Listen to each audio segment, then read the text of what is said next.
That's the Vince Giraldi Trio and Lucy and Linus. I don't know how that coincides with our show today. I was trying to think of a segue, but I can't really think of one. We're going to talk about the Faribault Area Hospice Foundation today here on AM Minnesota. A lot of people, I'm sure, not aware even that this exists, and so our hope is to get the word out more today to our listeners in the Faribault area. Audrey Tebo is stopped by from the board. She's brought with her a good friend. I'm going to let Audrey introduce her good friend to me.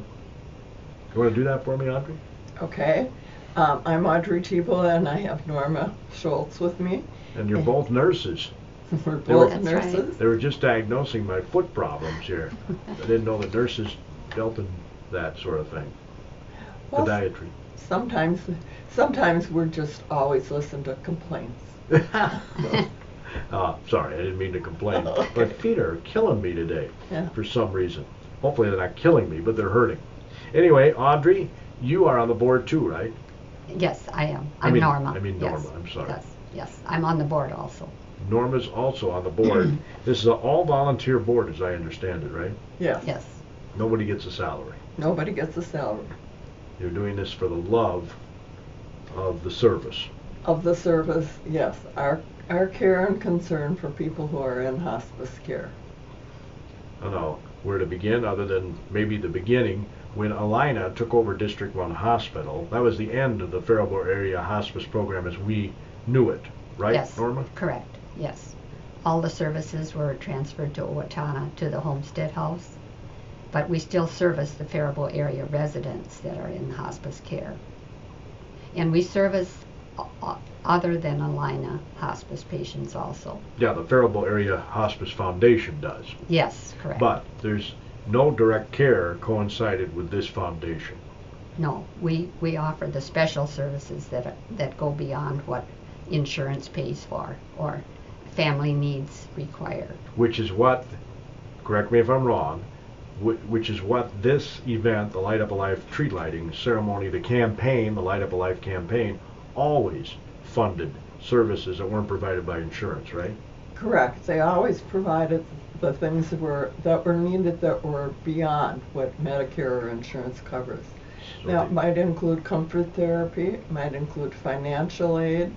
We might be giving some gas cards, maybe some food cards, transportation from a facility maybe to a residential place.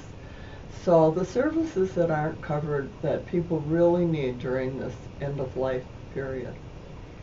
But you will honor any Faribault area resident that's being serviced by any hospice in this, right? Correct. It does not have to be the Alina Hospice, although we do have many residents in Faribault who are still receiving care through the Alina Hospice that's now being administered from Owatonna. Oh, sure. And correct me if I'm wrong, Norma, but you still have a lot of local volunteers that are involved in this. Yes, we do. I mean, with direct care. Yes, they try to place the patients with, if they have the same likes. And so we have Faribault volunteers that service our residents here, yes. And you're one of them, right, Audrey? I am now, but I kind of joined, I'm a latecomer. I was on the board and the representative to the hospice and on the advisory board of hospice. And that's really how I got involved with the group and the volunteers.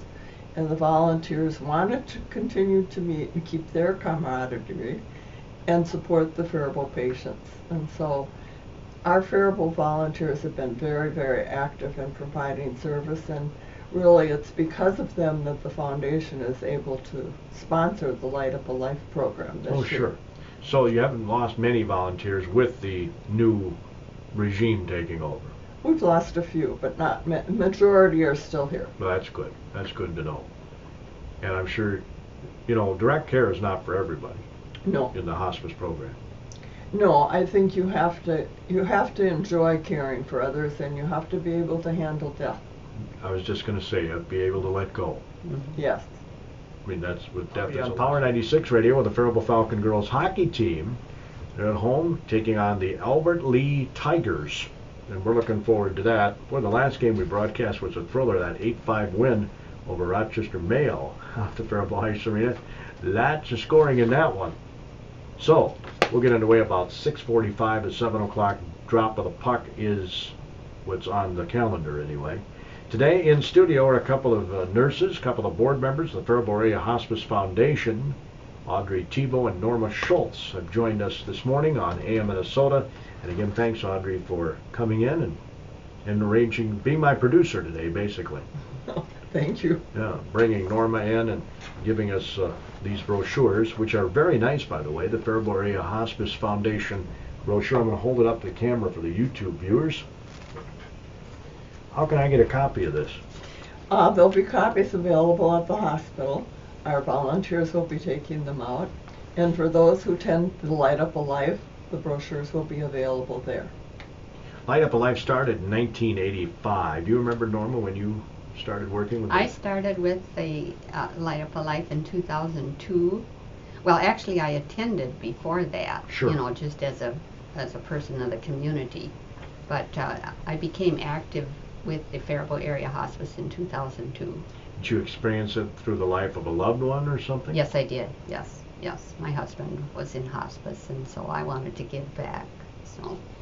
So you obviously were impressed with their care. Exactly. Yes, it's a wonderful service, you know, for people in the end stage of life, and it helps the caregiver so much too, because they help you with some of the decisions that are to be made in comfort care and medication take dosages and things like that. It's not an easy time. No, that's right, because you're so involved emotionally, so it's good to have that support from the nurses and the volunteers. Now, I was going to say, even you, a nurse, really appreciated the assistance. Yes, you do, yes, because sometimes when it comes to yourself, you don't make such wise decisions, so it was good to have that support.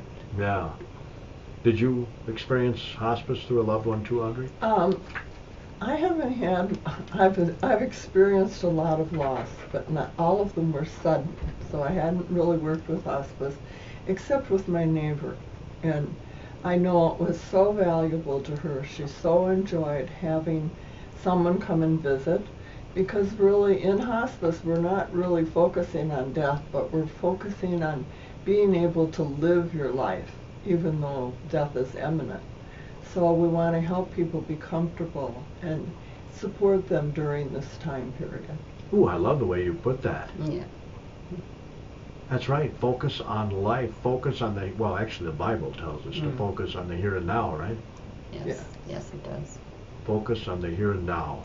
So let's learn more about the Faribault Area Hospice Foundation. When it was learned that Alina was going to take over District 1 Hospital, and everybody knew that Alina had a hospice program, I think inevitably the Faribault Area Hospice knew that their days were numbered. Yes. Is that a safe assumption? Yes. Well, yes, part of the sale included the fact that the hospice would be owned by Alina. I don't think we anticipated that we would lose our hospice house per se that was here in town, but Alina decided that administratively it was more efficient for them to move the services and administer them from Owatonna. But we retained the name Faribault Area Hospice, and so it is the Faribault-Owatonna Area Hospice there. But there was no way to provide the extra things our Faribault Area Hospice has done, because as an Alina hospice, anyone who was in Alina hospice care throughout the state had to be offered the same services as our patients. And that's why we formed the foundation, because then we could focus on the Faribault area residents. So that was our goal. And you had to have a blessing, I would assume, from Alina. Yes, they were aware we were starting the foundation, and Mr. Pribble, our CEO at the hospital, was very supportive. Rick Miller has been kind of our executive director and been very, very supportive. The hospital is providing the facility for our Light Up a Life, and they've really, I mean, they're very central to us being able to provide the care. They also provide an area where we can have our volunteer meetings and so forth. So we appreciate having that. Otherwise, we'd have to find another place. Oh, sure. So, Now, is the ceremony on Monday the same as it's always been? at 7 p.m. on Monday, December 5th, at the surgery center at the hospital, which is on the northwest corner of the hospital. There's a lot of construction going on up there, but that won't impact this. That does not impact that, right? And there's a parking area right north of the hospital there that people can park, and then you do have to walk up a little hill, but... Yeah, and remember, this is outdoors, so dress for the weather. Yes. Yes, but also, if you aren't able to be outdoors, one of the reasons it was moved to the surgery center is you can look out the windows and look directly at the tree, and you'll be able to hear the ceremony. So if it's a handicapped person in a wheelchair, if they went to the other side, they'd be able to come through to the surgical center and participate. We'll have it here on KDHL too. In fact, I'm always amazed at the number of people that stay in their vehicles, turn on their radios, and they get the best of all worlds. They can listen to the event, sit in their warm car, and see the trees lit, all at the same time. That's wonderful. Yes. It's a very wonderful service that KDHL provides. Well, our sponsors are the reason why we're able to do it, and so we do appreciate that. But that'll be on Monday, again, 7 o'clock. They're still going to have the get-together in the basement after this? Well, we don't do it in the basement. We have the get-together right upstairs at the surgical center. We'll have cookies and coffee and cider. And oh, that's right. Yep, right inside the surgical center. Used to be in the basement. Yes, it did. Long time ago. But it is upstairs now. It is upstairs now. Thanks for reminding me of that. Yeah. That's one of my favorite times of the whole night. I get to talk to people I don't see, but that one time of the year. Yeah.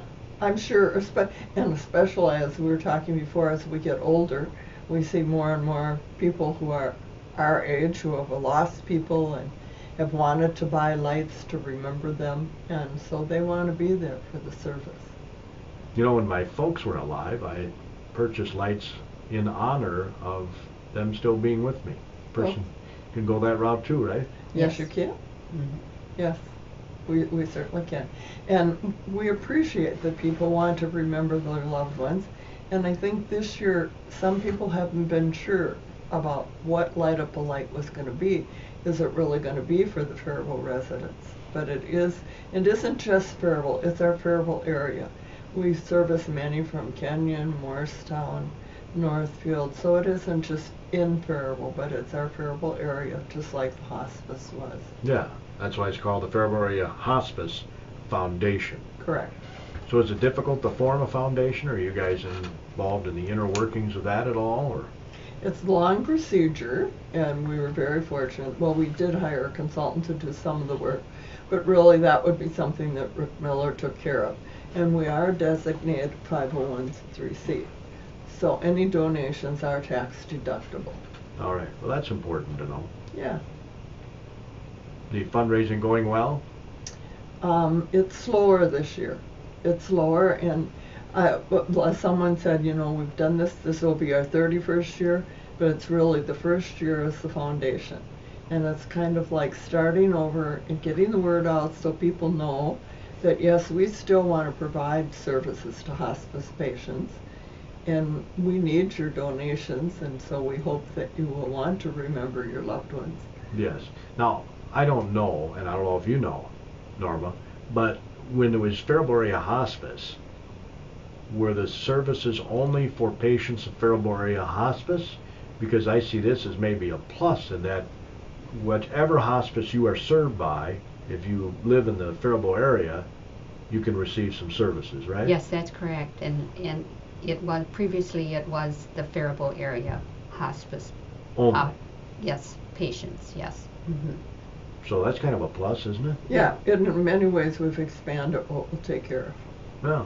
So if you've got a loved one and they're not being served in the Faribault Hospice, but they're being served by another hospice, you can still receive services through the foundation. Yes. Correct.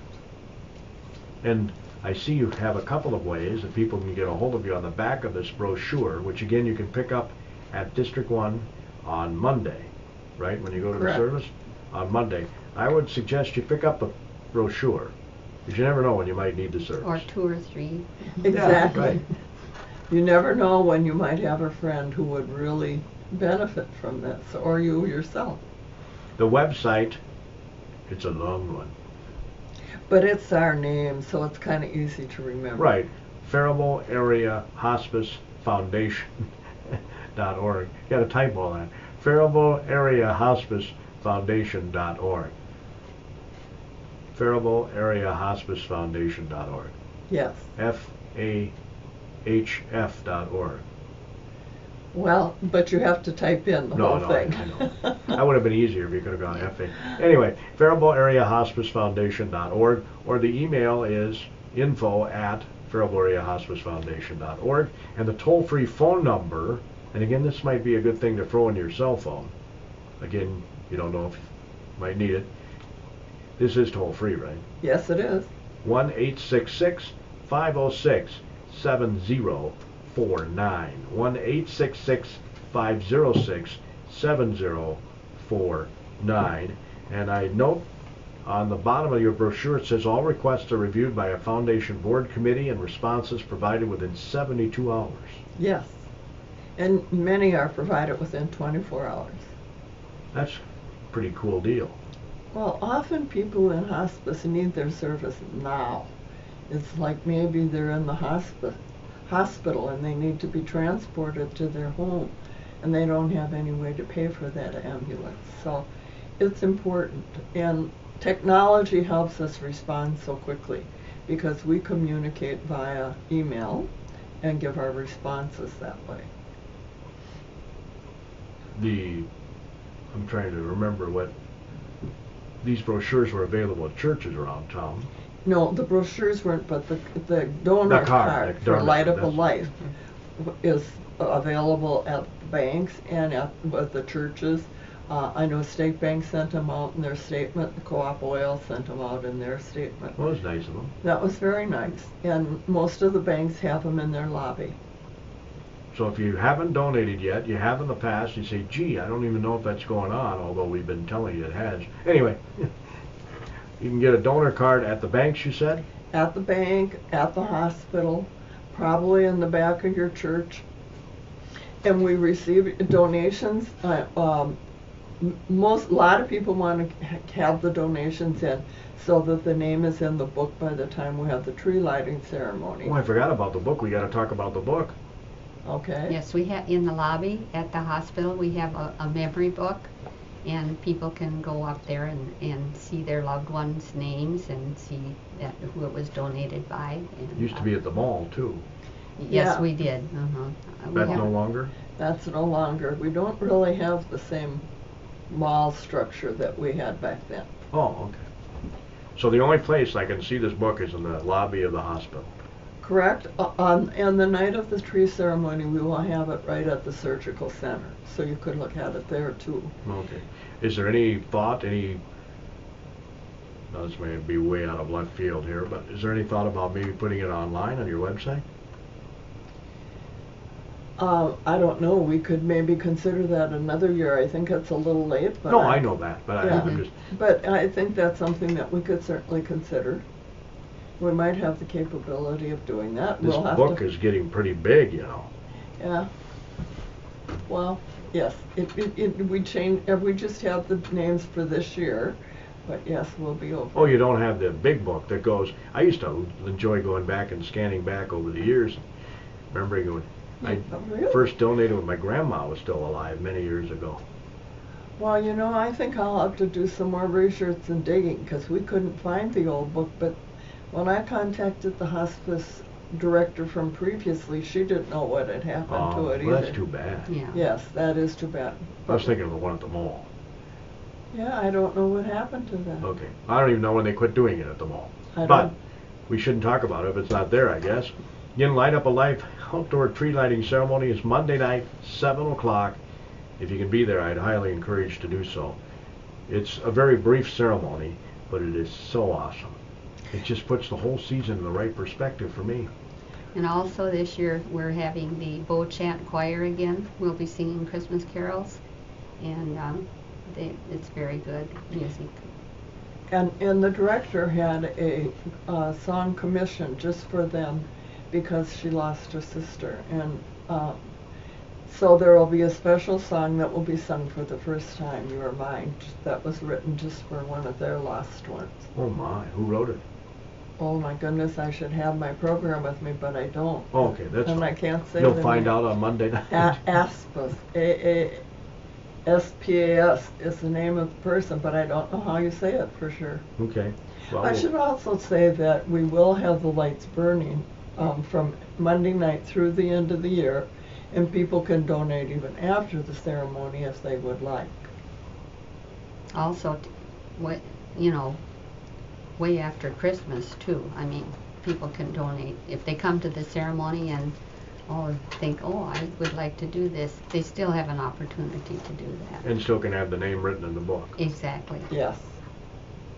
And I think your idea is a very good one, and while we might not be able to go back and get all 30 years, we certainly can keep it from now on. Yeah. I wonder if it isn't in a storage room in the mall somewhere or something. Well, The book. I will check that out. Light Up a Life. Again, just an awesome event. We really enjoy being involved with this. It's been $5, I think, since time began, hasn't it? I think so. Yes, Yes. it was $5 back in 1985 when it first started. And actually, the idea was brought to Faribault by Joanne Bold from the Twin Cities. And at that time, it was totally a volunteer, all of hospice was a volunteer organization. They didn't have paid staff until much later. Well, we should thank her for this. Yeah. In some way, shape, or form. Right. I mean, permanently. Mm-hmm. Yeah. Because it has been a godsend To many people. to scores of people. And of course, all of us might need the service someday. That's right. Right. We never know. Again, some of the things they do provide for, which I find very interesting here, and it's in the brochure, otherwise I wouldn't know it. Some of the services are comfort therapies, Yes. which include massage therapy, music therapy, aromatherapy, acupuncture, pet therapy as well. Those are some of the services that you will help provide for people, right? Well, we will pay for them. The person has to call the therapist because we're not a direct caregiver. Right. But they can call a licensed therapist that does this. The therapist submits the bill to us, and yes, we will pay for it. Financial assistance, I think you touched on this earlier. Right. Maybe gas or travel expenses, groceries, prevention of disconnection of utilities, special equipment if it's needed, a short-term respite care, limited hospice homestay also provided. Correct. Many of the patients in Faribault or the residents in Faribault, maybe the last few days of their care, it just gets too much for the person at home, the caretaker, to do, and that many of them transfer to Homestead House in Owatonna. And we cover that. I mean, it has to be approved, but we do cover that for many people. Do I have the choice, Norma, if I want to pass away at home? Yes, you do. Yes. Can I say I want to be at home? You want to be at No, home. I'm a yes. single guy. I don't have any loved ones. You know. But there are volunteers, and if you're in a hospice program, they have nursing staff that will come and visit you, and then they can have volunteers that, stop in. We don't really have 24-hour care, but, there is care. There is volunteers that will come and visit with you or things like that. So I actually might not have a choice in the end. If you don't have 24-hour care. I think you could purchase 24-hour care. Oh, okay. All right. So, often you have a friend that will come in and stay during the night, but you could always have 24-hour LPN if you wanted to do Does that. Medicare cover this? Medicare covers a portion of this. Medicare covers certified hospice care. But they don't cover these extras that we were talking They about. don't cover the extras. And we might help a patient stay in the home if they needed like additional care beyond what hospice was covering. They maybe could request certified care from an LPN or an RN, and we would cover that. So again, if nothing else, we want to get the word out today that Faribault Area Hospice Foundation is now in existence. It's really not a lot different than area hospice program, other than you don't provide direct care. We don't provide direct care, and we provide the service to more people. But yeah, and the other plus is you'll provide care to other hospices as well. Hospice patients. Yes. So that, I think, is a plus. All right, 7 o'clock Monday night. Who's delivering the message? Well, we don't really have a message. Last year we had Mary Kinsis do a history, but what we'll be doing is welcoming the people. We'll be Usually there's a bringing, poem or something, yeah, right? we have a poem. Okay. Kurt Jorgensen has written a poem every year in memory of his mother. We will have the poem. We have the bell ringing, and I think many people don't know, but the bell actually is rung 12 times, and as many times as I've been there, I don't think I really knew that, but it's rung one time for each month in which we've lost people. You mean the Faribault Area Hospice has lost people? Yes, we've had people die each month of the year, so. In the program? Right, and the people who are there can remember, okay, that was for January, and the second one is for February, as we go through the 12, and then we light the tree. You know what amazes me, Norma, is every single year, and I've been going for I don't know how many years. There's some years I miss because I have to do a game or something, but I always drive up there and I'll park my vehicle and I'll just sit and kind of reflect and look at I call them the souls, not the lights, but the souls on the tree of loved ones in the past. What amazes me is whenever they light those lights every year, the oohs and ahs. Yes, yes, and it is beautiful. And it's beautiful for its simplicity, I think. Yes. The simple white lights, which remind me, as I mentioned, of the souls of loved ones. So I hope to see a lot of people up there, and hopefully, folks, you will continue to support Faribault Area Hospice Foundation, which can help so many people, and the more money that we provide them, they can serve more people, right? Right. That's right. So That's buy right. a light. Yeah, purchase a light, get those donor cards to the banks. Banks and the churches and the hospital lobby. And if you don't want to go to any of those places, you could just send it to Faribault Area Hospice with a check and the names of the ones you want remembered. All right. That concludes today's edition of AM Minnesota on KDHLAM in Faribault, Minnesota.